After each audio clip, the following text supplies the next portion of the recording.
Scooter തട്ടിപ്പിൽ നജീബ് കാന്തപുരം MLA-ക്കെതിരെ കേസെടുത്തിരിക്കുകയാണ്.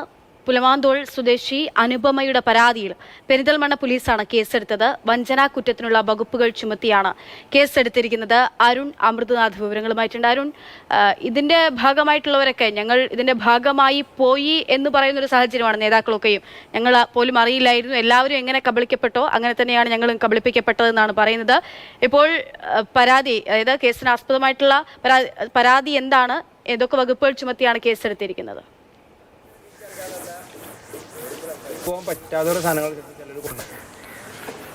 അക്ഷയ, അതായത് ഈ വിഷയം പുറത്തു വന്നപ്പോൾ തന്നെ ഡിവൈഎഫ്ഐ ഉൾപ്പെടെ രാഷ്ട്രീയപരമായി നജീബ് കാന്തപുരത്തിനെതിരെ രംഗത്തെത്തിയിരുന്നു. അതായത് പെരിന്തൽമണ്ണയിൽ സമാനമായ രീതിയിൽ വലിയ തട്ടിപ്പ് CSR ഫണ്ടുമായി ബന്ധപ്പെട്ട് നടന്നിട്ടുണ്ട്. അത് നജീബ് കാന്തപുരം MLA-യുടെ നേതൃത്വത്തിലാണ് ആയിരുന്നു ഡിവൈഎഫ്ഐ ഉന്നയിച്ച ആരോപണം. ഇന്നലെ വാർത്താ സമ്മേളനം വിളിച്ചിരുന്നു. ഡിവൈഎഫ്ഐയുടെ ഒരു പ്രതിഷേധവും ഉണ്ടായിരുന്നു. അതിന് പിന്നാലെയാണ് പരാതിക്കാരൻ തന്നെ നേരിട്ട് നജീബ് കാന്തപുരം MLA-ക്കെതിരെ ഇപ്പോൾ പരാതി നൽകിയതിൻ്റെ അടിസ്ഥാനത്തിൽ വഞ്ചനാ കുറ്റമാണ് ചുമത്തിയിരിക്കുന്നത്. അതായത് കേസിനാസ്പദമായ സംഭവം ഇങ്ങനെയാണ്. 2024 മെയ്യിൽ ഈ നജീബ് കാന്തപുരത്തിൻ്റെ ഓഫീസിൽ നിന്നൊരു പോസ്റ്റർ കണ്ടത് ആവശ്യമായിട്ട് പാതി വിലയിൽ നിന്ന് ലാപ്ടോപ്പ് സ്വന്തമാക്കാം എന്നായിരുന്നു പോസ്റ്ററിലെ പരസ്യം. അതിൽ MLA ഓഫീസിനെ ബന്ധപ്പെടുവാനുമായിരുന്നു ആവശ്യപ്പെട്ടിരുന്നത്. അങ്ങനെ അനുപമ എന്ന പുലാമന്തോൾ സ്വദേശി MLA ഓഫീസിലെത്തി 21,000 രൂപ, പൂർണ്ണമായി 21,000 രൂപ അടയ്ക്കുകയാണ് ഉണ്ടായത്. അതിനുശേഷം 4 മാസം കഴിഞ്ഞതിന് ശേഷവും യാതൊരു അനക്കവും ഉണ്ടായില്ല. പിന്നാലെയാണ് ഇത്തരം സംഭവങ്ങൾ, ഈ CSR ഫണ്ട് തട്ടിപ്പിൻ്റെ ഉൾപ്പെടെയുള്ള കാര്യങ്ങൾ വാർത്തയിൽ നിറയുന്നത്.